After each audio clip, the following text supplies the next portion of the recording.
Hello प्यारे बच्चों, कैसे हैं आप लोग। आज हम पढ़ेंगे हिंदी व्याकरण। अनेक अध्यायों का अध्ययन हमने इस हिंदी व्याकरण के अंतर्गत किया है बच्चों, जो मैंने बहुत सी वीडियो में आपको भेजा हुआ है। अब आगे हम आज 16वें अध्याय का अध्ययन करते हैं, जिसका नाम है लिंग।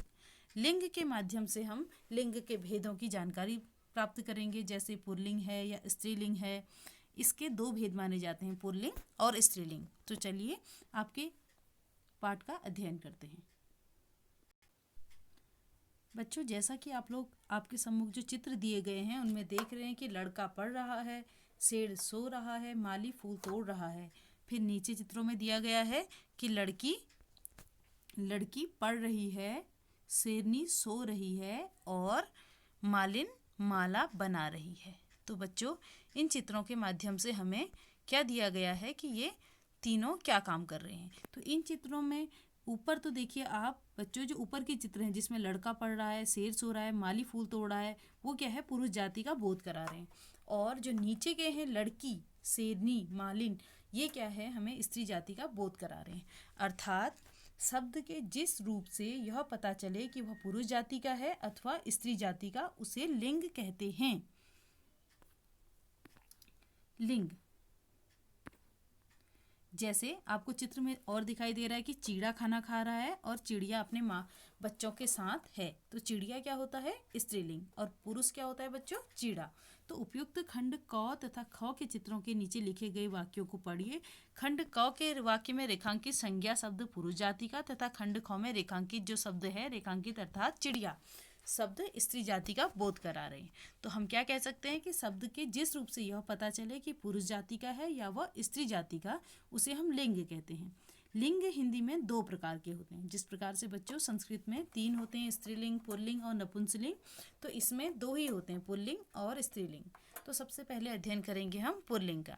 पुल्लिंग क्या होता है, पुरुष या नर जाति का बोध कराने वाले शब्द पुल्लिंग कहलाते हैं। जैसे बैल, नर, बालक, शेर, बंदर, देवर, दास आदि।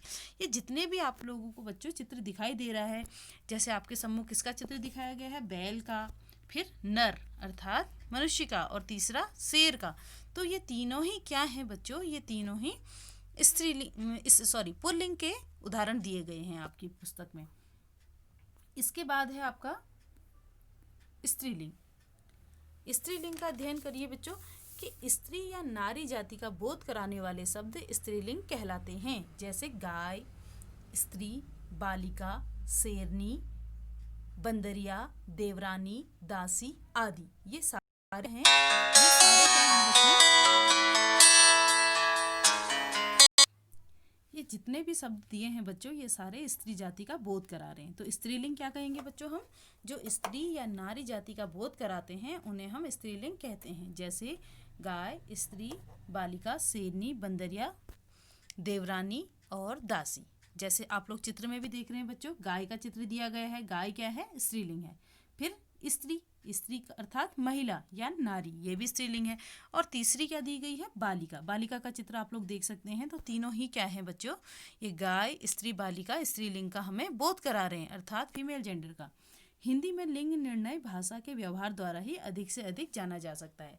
हिंदी में जो हम लिंग का निर्धारण है, अगर हम वाक्य में प्रयोग करते हैं बच्चों, तो वहाँ से भी हम समझ सकते हैं कि स्त्रीलिंग है या पुल्लिंग है। नीचे कुछ संकेत दिए जा रहे हैं जिनकी सहायता से आप संज्ञा शब्दों के लिंग की पहचान कर सकते हैं। जैसे निम्नलिखित प्रकार के शब्द सदैव हमेशा क्या होते हैं बच्चों, पुल्लिंग में ही पढ़े जाते हैं। इनके कुछ अपवाद अवश्य हैं। अपवाद अर्थात जो स्त्रीलिंग में है लेकिन ये पुल्लिंग में ही माने जाते हैं। जैसे दिन, जितने भी दिनों के वार हैं, जैसे सोमवार, मंगलवार, बुधवार आदि, ये सब पुल्लिंग में ही आते हैं। महीनों के नाम जैसे आषाढ़, श्रावण, भाद्रपद ये आदि। और महीनों में जैसे जनवरी, फरवरी, मई, जुलाई, ये अपवाद हैं अंग्रेजी महीनों में। धातुओं के नाम, जितनी भी धातुएं हैं, सोना, चांदी, तांबा, पुल्लिंग है। अनाजों के नाम, लेकिन बच्चों धातुओं में एक बात ध्यान रखना है आपको कि चांदी जो है वो स्त्रीलिंग में आता है, वो अपवाद है। कहने का अर्थ है धातुओं के नाम सारे तो पुल्लिंग होते हैं, लेकिन अपवाद कहने का अर्थ है कि कुछ ऐसे नाम हैं जो स्त्रीलिंग में आ जाते हैं। जैसे चांदी, चांदी क्या आ गई, स्त्रीलिंग में आ गई। कहते हैं ना, चांदी बहुत सस्ती हो रही है, सोना बहुत महंगा हो रहा है। तो वाक्य में प्रयोग करने से भी हम शब्दों का अर्थ समझ सकते हैं। अनाजों के नाम, चावल, बाजरा, जितने भी अनाज हैं सब पुल्लिंग में आते हैं, लेकिन अरहर, अरहर की दाल और ज्वार, दोनों ही स्त्रीलिंग में आते हैं। ये दोनों क्या है, अपवाद हैं। वर्णमाला के अक्षर अ, आ, उ, ओ, औ आदि पुल्लिंग हैं। समुद्रों के नाम प्रशांत महासागर, जितने भी समुद्र हैं, पर्वतों के नाम भी सारे पुल्लिंग में आते हैं। विशिष्ट स्थान जो होते हैं जैसे वाचनालय, विद्यालय, पुस्तकालय, ये भी पुल्लिंग में आते हैं। द्रव पदार्थ जैसे रक्त, घी, पानी, जितने भी तरल पदार्थ होते हैं वो सब पुल्लिंग में आते हैं। शरीर के अंग, कुछ कुछ अंगों को छोड़कर शरीर के अंग पुल्लिंग में आते हैं, जैसे सिर, पैर, हाथ, कान, मुंह, मस्तिष्क आदि ये पुल्लिंग में आते हैं। लेकिन आँख, नाक आदि क्या आते हैं बच्चों, स्त्रीलिंग में आते हैं। इनको इसलिए अपवाद कहा जाता है। वृक्षों के नाम आम, शीशम, नीम, देवदार, गुलमोहर, जामुन, चीड़, बड़, पीपल, ये सारे पुल्लिंग हैं। ग्रहों के नाम जितने होते हैं शनि, चंद्र, ध्रुव, बृहस्पति। प्राणी जगत में खरगोश, तोता, कौवा, उल्लू, खटमल आदि जितने भी हैं ये सब पुल्लिंग में आते हैं। और भाववाचक संज्ञाएं क्या है, आ, पा, हा, ना, पन, आव, आवा प्रत्ययों से युक्त जितनी भी भाववाचक संज्ञाएं हैं, जैसे बाबा, बुढ़ापा, बचपन, पहनावा, बहाव, महत्व आदि, ये सारे बच्चों किस में आते हैं, ये सब उसमें आते हैं, पुल्लिंग में आते हैं। इसके अलावा संस्कृत के शब्द जितने भी तत्सम शब्द हैं वो पुल्लिंग में आते हैं। अकारांत शब्द धन, भोजन, कलश आदि ये भी पुल्लिंग में आते हैं।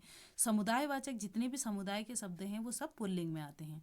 इसके साथ ही व्यवसाय सूचक व्यापारी, उद्योगपति और रत्नों के नाम नीलम, पुखराज, हीरा, मोती, मूंगा, पन्ना आदि ये सारे उसमें ही आते हैं बच्चों, पुल्लिंग में।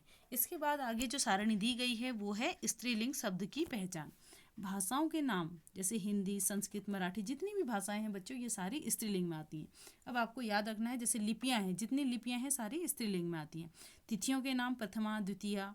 नदियों के नाम कृष्णा, सरस्वती। अब जो नदियां हैं उनको स्त्री माना जाता है, जो पर्वत हैं उन्हें पुरुष माना जाता है, तो पुरुष जाति का बोध कराते हैं, ये स्त्री जाति का बोध कराते हैं। बेलों के नाम जैसे मल्लिका, जूही, मधुमालती, जो बेल होती हैं जो पेड़ में लिपट के गोलाई में चलती हैं घूम घूम कर, उन्हें बेल कहा जाता है। भोजन मसालों के नाम रोटी, सब्जी, पूरी, हल्दी, मिर्च, जलेबी, ये सारे स्त्रीलिंग में आते हैं। प्राणियों में जैसे मैना, मछली, छिपकली, गिलहरी ये हैं।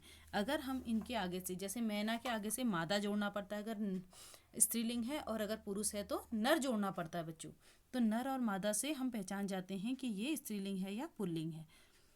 हथियारों में बंदूक, तलवार, गदा, कृपाण, तोप, गोली आदि। संस्कृत के अकारांत शब्द यात्रा, लता, दया। संस्कृत के इकारांत शब्द मति, रीति, तिथि, ये सारे स्त्रीलिंग में ही आते हैं। वर्णमाला के अक्षर जैसे अ, आ, जो उसमें आ रहे थे पुल्लिंग में, इसमें छोटी ई, बड़ी ई और री, ये जो 3 वर्ण हैं ये स्त्रीलिंग में आते हैं। शरीर के अंग, कुछ अंग पुल्लिंग होते हैं, कुछ अंग स्त्रीलिंग होते हैं, जैसे आँख, नाक, ठोड़ी, छाती, ये सब स्त्रीलिंग में होते हैं। जिन शब्दों में ई, नी, आनी, आई, इया, इमा, त, आ, श्री, आवत, आहट ये आता है बच्चों, इसको क्या कहते हैं, इसको भी स्त्रीलिंग ही कहते हैं। तो स्त्रीलिंग में जैसे चटनी, भरनी, छलनी, कथनी, कसाई, बुआई, छटाई आदि, ये सब क्या हैं, ये सब स्त्रीलिंग में ही आते हैं बच्चों। और इसके अतिरिक्त क्या है, खटास, मिठास, चाकरी, छतरी। पुल्लिंग से स्त्रीलिंग बनाने के नियम क्या होते हैं बच्चों, जैसे नर है तो नर का नारी हो जाता है, पुत्र है तो पुत्र का पुत्री हो जाता है। इसी के साथ जैसे तरुण है तो तरुणी हो जाता है, और जैसे बंदर है तो बंदरिया हो जाता है, चूहा है तो चूहिया हो जाता है। तो उसमें ईया, आ का ईया करने से, आनी जोड़ने से, ये जितने भी प्रत्यय जोड़ने से होते हैं, तो इससे क्या हो जाते हैं, पुरुष का नर का नारी हो जाता है, स्त्री पुल्लिंग का स्त्रीलिंग में बदल जाता है बच्चों। तो इस पार्ट में इतना ही दिया गया है। आशा करती हूँ आपको समझ में आ गया होगा। अपनी अगली वीडियो में हम फिर मिलते हैं, तब तक के लिए धन्यवाद। आपका दिन शुभ रहे।